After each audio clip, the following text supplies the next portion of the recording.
So my guest today is Mia, founder of Mindful Spaces, a Sydney-based interior stylist and mindfulness facilitator. Mia helps to transform homes into places that feel calm, aligned and supportive. Today we'll explore how our surroundings influence our nervous system, digestion and daily rhythm, and how small shifts can create emotional spaciousness. Welcome, Mia. I'm so thrilled to have you here today. Tracy, I am so excited and thank you so much for having me. My pleasure. So, what led you to create Mindful Spaces? Mindful Spaces is a merging of two parts of my life. So I've worked in the interior space for about 20 years and I've also done formal studies in mindfulness. And for me, both of them just go hand in hand. And over time, I just realized that our homes aren't just visual, they're emotional ecosystems that support our nervous system as well. So didn't want to only create beautiful rooms, but I wanted to help people to just create supportive spaces and supportive homes. They were also beautiful, but they just went hand in hand with how you felt when you're in your space as well. And it's so true. I just know, you know yourself when you walk into an environment or someone's home and it either makes you feel really at ease or uneasy. So I really believe in that energy in the home. And for me, I understand that when I'm in my own space, I need everything to be just so in order for me to relax. I love that notion. So would you say that there was a personal moment or turning point when you realized in your own environment that it was impacting your well-being? I think, just back on the other point, I think that we were also, I just want to touch on, I think that there is a part of design that needs to meet humanity. And so both of them marry just so perfectly together. And if I look back on my journey, there have been some really big periods of life. I was a single mum when my children were very, very young. And intuitively, my spaces have always been pretty ordered because that's just how I am. I hadn't studied mindfulness at that time, but I realized that it had such a flow-on effect with my children. So if things were in order, there wasn't a lot of clutter around, it still gave space for us to connect and be creative and have breakdowns and heal and feel safe. And all of those things are just so vital, I think, to how we live and how we share space. It sounds to me like it's more of a considered approach, isn't it? It's like Absolutely. you're creating with Absolutely. intention an environment. Yeah, it is intentional steps to creating that environment. Once I realized the impact that it had on my family and also others that came into the space and how we connected and shared that space, I thought there is just such a synergy between what I'm doing so naturally, creating beautiful spaces, but also the effect it has on people's energy and how we can, ground and just be. Yeah, because there is like a real difference in, having a picture perfect home and being uptight and you don't want to sit on the couch and put a crease in it, to a warm and welcoming, considered home that still looks pleasing to the eye, but it's two very different views, isn't it? I think so. I think you can actually have a noisy, vibrant, active space, but it still holds peace. And Yeah, I on love that that. point of perfection, I am a bit of a perfectionist. I am the person who fluffs my cushions before I go to bed because I Oh, you actually have to love have a to fluff wake in cushion. them. I have to have a plumped cushion. Yes. I Otherwise, the like to go world to is not bed. right when you wake up in the morning. And that point is so important because Mm, what we walk up into is kind of, how we start our day. And if mm. things are a mess and there is a ton of clutter around and you haven't done all of that, well, for me personally, and for a lot of people that I've worked with as well, it's that simple step that makes such a vital difference. It's almost like a ritual, isn't it? Yeah, absolutely. Certainly becomes a Mm, ritual.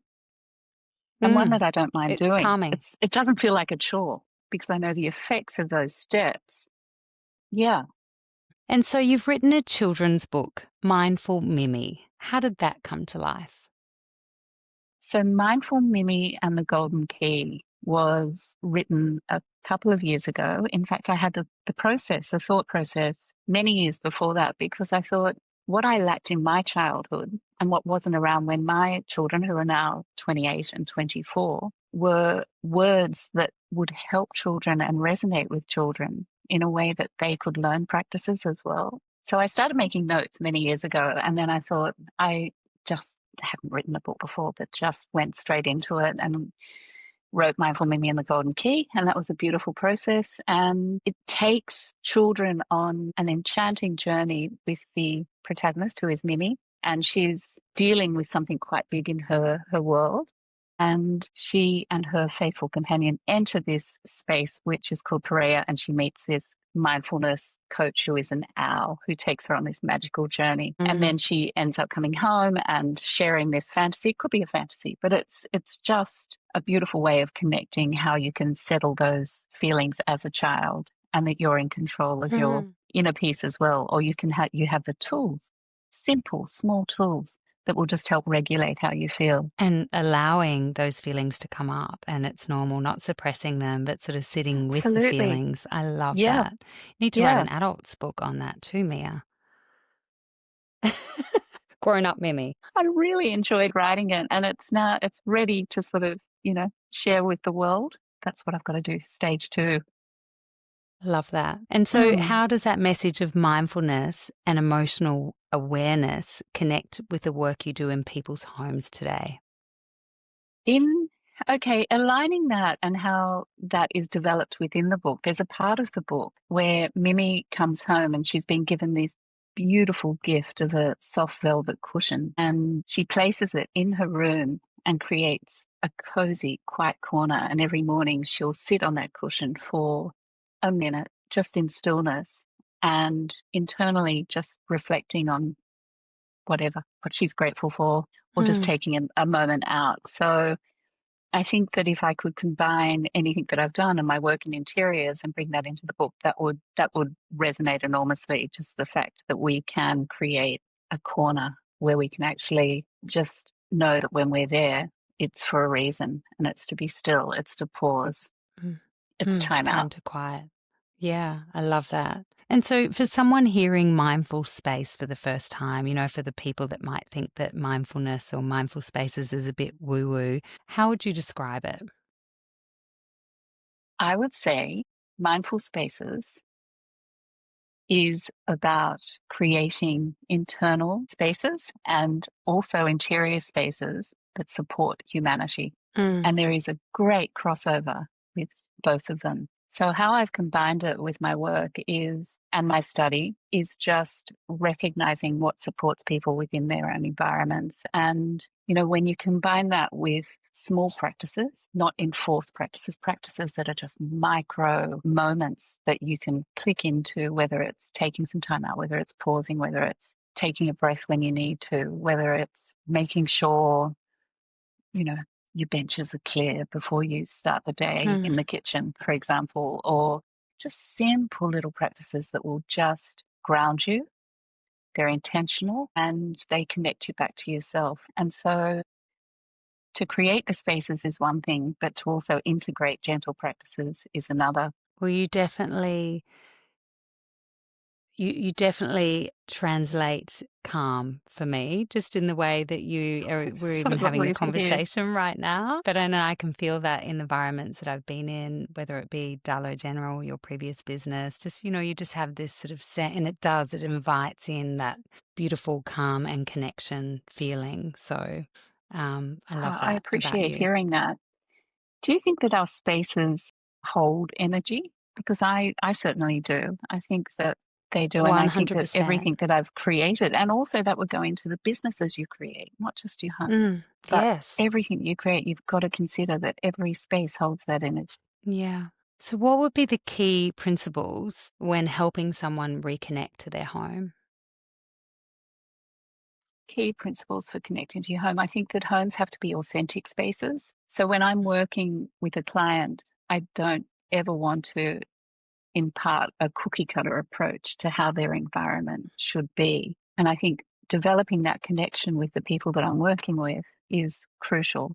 And just figuring out siphoning what their needs are, whether they've got a big family, whether they're living on their own, what they've gone through. And if I can connect something a little bit deeper, we can help create a really beautiful living environment as well that's just going to support their needs and where they're at that moment. And, they might have a great eye for design and be very particular about what they like. And I'm not saying that, beautifully designed spaces can't support you. Of course they can. But if they're what you truly love, then that's the main thing.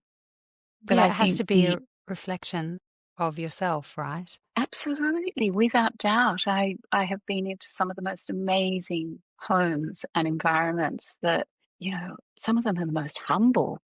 And they're filled with just pieces that they've collected on travels, and they all resonate, and they're all and I might go in there and work out how to place them and design the space so that we've not lost any of that, the soul of it, but it's just curated in a way that gives them room to breathe and exhale and enjoy that space as well.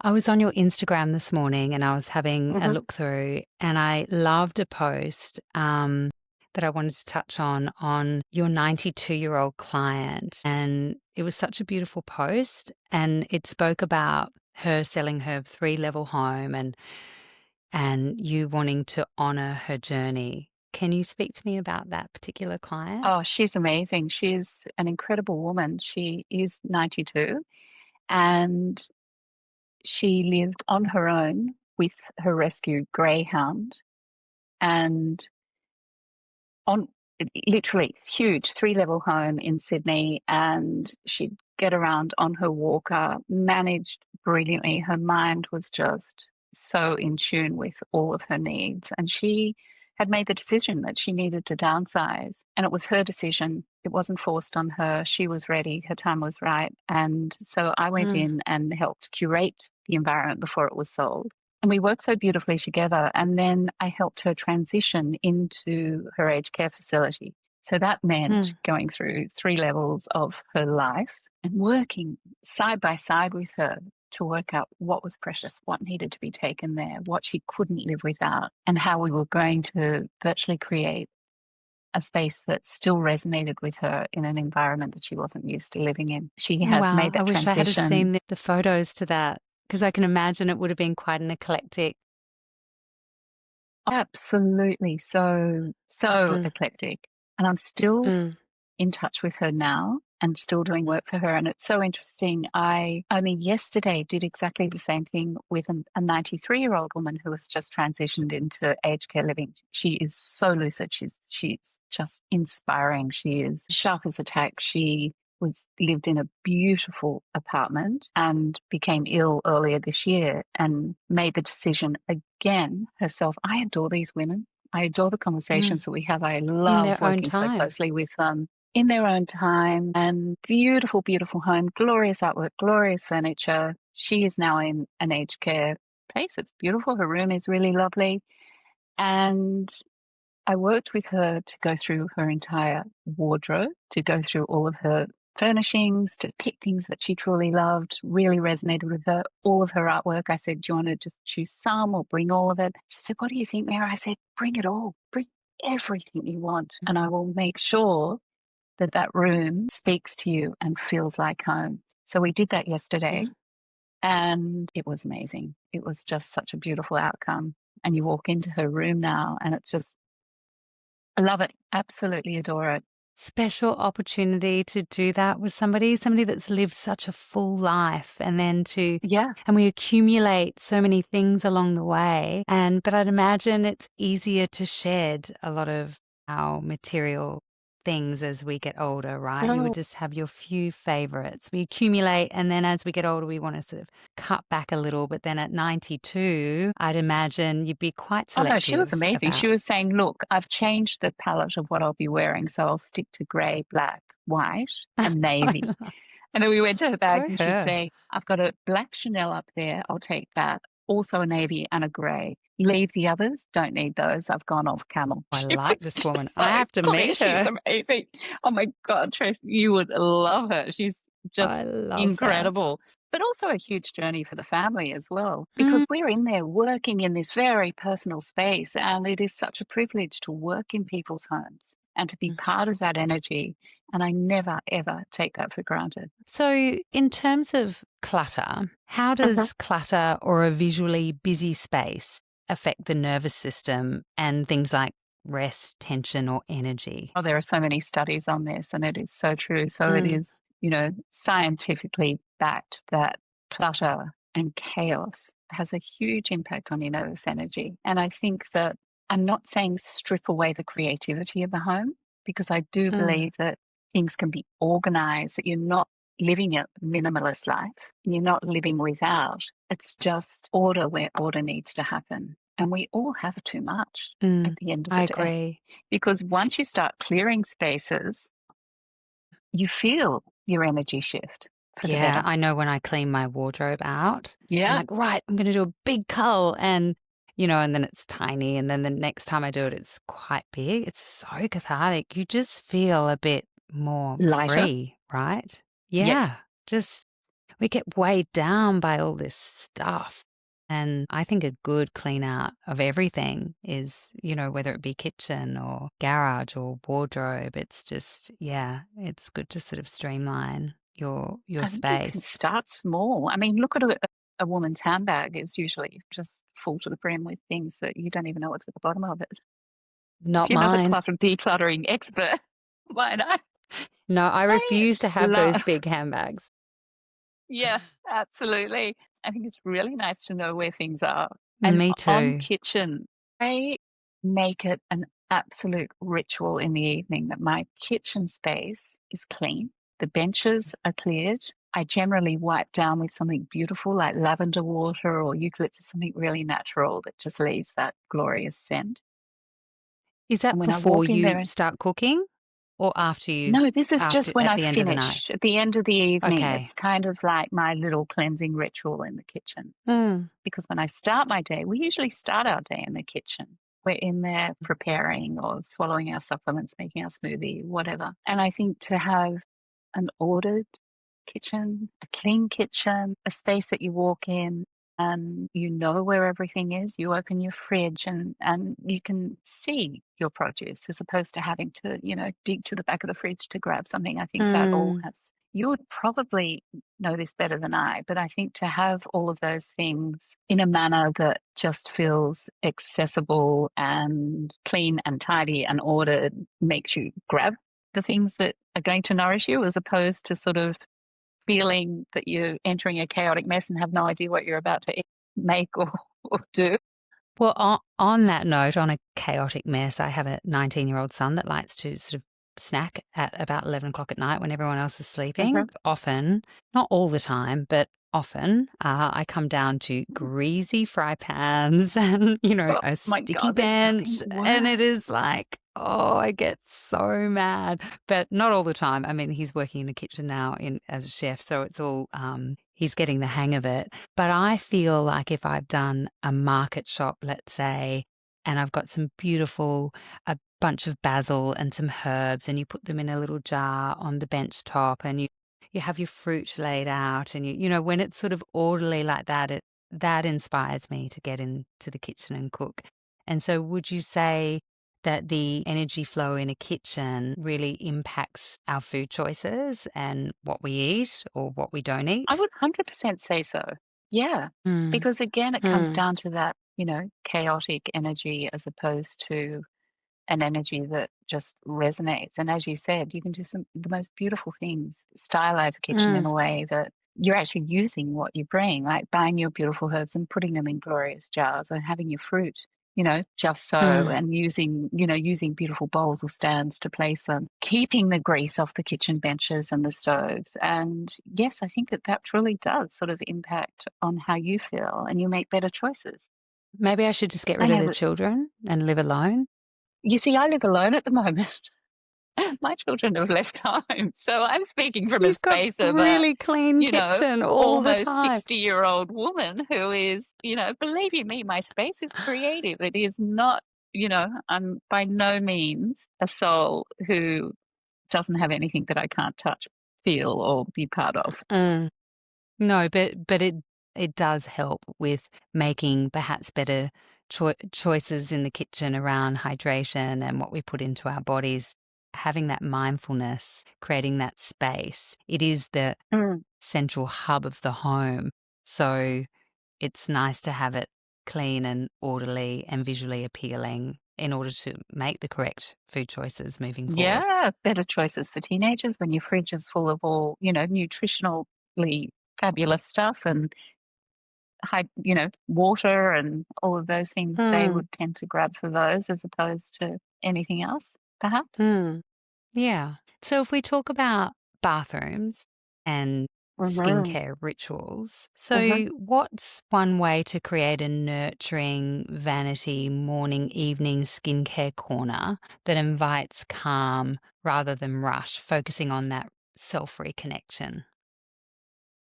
I think bathroom is just such a it's the space that we go to greet ourselves, basically. Mm, And when I say that, I mean, I like to think of it if I was speaking to a client about how they can ground with intention and go through daily rituals, going to the bathroom, going through doing, your skincare, having a shower, even brushing your teeth can actually become a ritual of self-care. It's all self-care.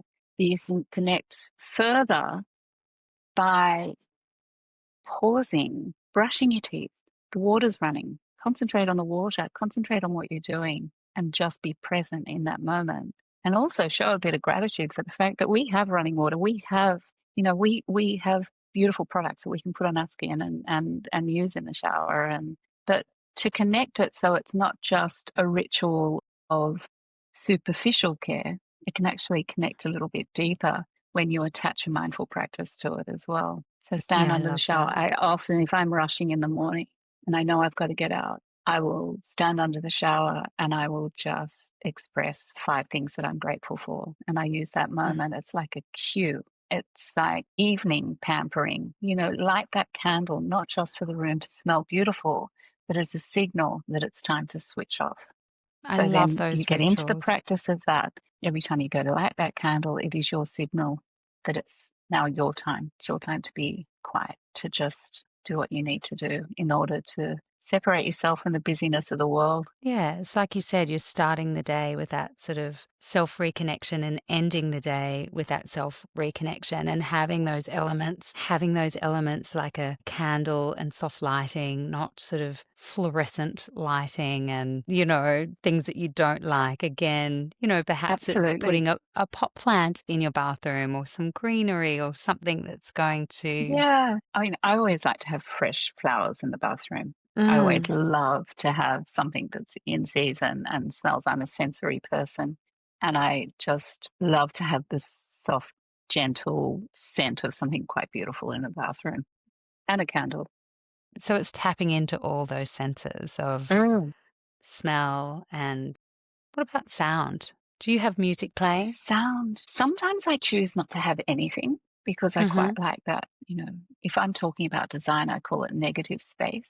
So not every corner of a room needs to be filled. I think it's really important for us to have negative space. It allows us and our eye a moment to rest. So yes, I adore music. I have music on a lot. I have podcasts on a lot. I listen to podcasts and music in the car. I find that when I'm in the car and I'm in the car a lot driving to client, and it's like my little, wellness university. And Mm. at home, I can have mantras chanting in the background if I feel like I need that, or music just shifts our energy as well. All of these things are all senses related and they're so powerful. They just have the ability to uplift us or calm us. Would you agree? Absolutely.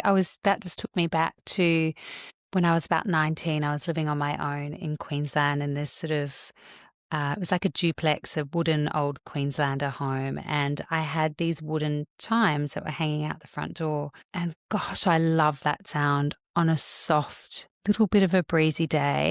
But then I hated it if it was windy and it was hectic. It was amazing Hmm. how the sound could go from beautiful to, oh my God, I'm going to rip that thing down because it's just making such a. So it's interesting, depends on what mood you're in and your environment. So when you hear chimes now, does it take you back to that space? The wooden ones, not the metal Yes, ones. I don't quite like the yes, metal ones. That just reminds me of purple and hippie and yeah, and I don't lava know, but lamps. the yeah, yeah, yes. But there's something earthy about the wooden ones, but I don't like Yeah, the metal ones yeah, so much. Yeah, yeah, yeah, yeah. I tend to agree with you. yeah. So sound, yes, I think sound is really important. Not having it and Mm, having it. And so you've spoken about zones and reset cues across your socials. So what do zones mean? I think zones, when you say zones, it can sound quite harsh. And I'm Mm, certainly not into perfectionism in terms of zones are, could relate to the flow of a home as well. And I think that some of us are privileged to have space, lots of space, and spaces that we can actually go to. And that becomes a zone for rest and pausing and separating yourself from the world and your family. And I think that's mm, essential. Actually, it doesn't matter the size of a home. We can all create mm, something really beautiful that it resonates with us. And perhaps mm, it's just the flow of the entire home. Think that it probably transitions from day to night. I think the kitchen is an important zone for commencing your day and ending your day. I think lighting has that effect as well, you know, dimming light at nighttime or lighting a candle, but always doing everything that you do with intention. So when you light that candle, you know that you're doing it not just for the scent, but you're doing it to reset. I think a zone near your bedside table is really important. Again, a cluttered bedside table is what I don't have. mm, I think that our bedrooms are our sanctuaries. They're our sanctuaries where mm. we disappear from, you know, the world for 8 hours, hopefully, and then reconnect the next day. So it's really important for us to create gentleness in those spaces. And that could be whatever. I mean, I always have little ritualistic things. I might have flower water near my bed, which is, you know, a beautiful thing that if I'm Mm, meditating or before I meditate, I actually put around my aura. That's sitting there. I'll have a stick of Palo Santo that I can, you know, go to if I feel that the energy just needs settling. I'll use mm. sage when I know that I just want to get rid of energy from a space. So It's almost I've like got there's an ancient wisdom that goes with these rituals. absolutely. It is all ancient wisdom. And Mm, I think that over the years, it's just morphed into, you know, hyped social media talk without the actual connection. And these so true. principles and say rituals, I don't even like using the word, I love the word ritual, but sometimes it sounds so hard, like you have to do it. And if you don't do it, then Mm. you're not going to get the benefits from it. And I don't believe that at all. You know, I'm not one to think that you need to sit and meditate for 20 minutes. I think that we can walk and meditate. We can stand under What the shower and mm. meditate. I,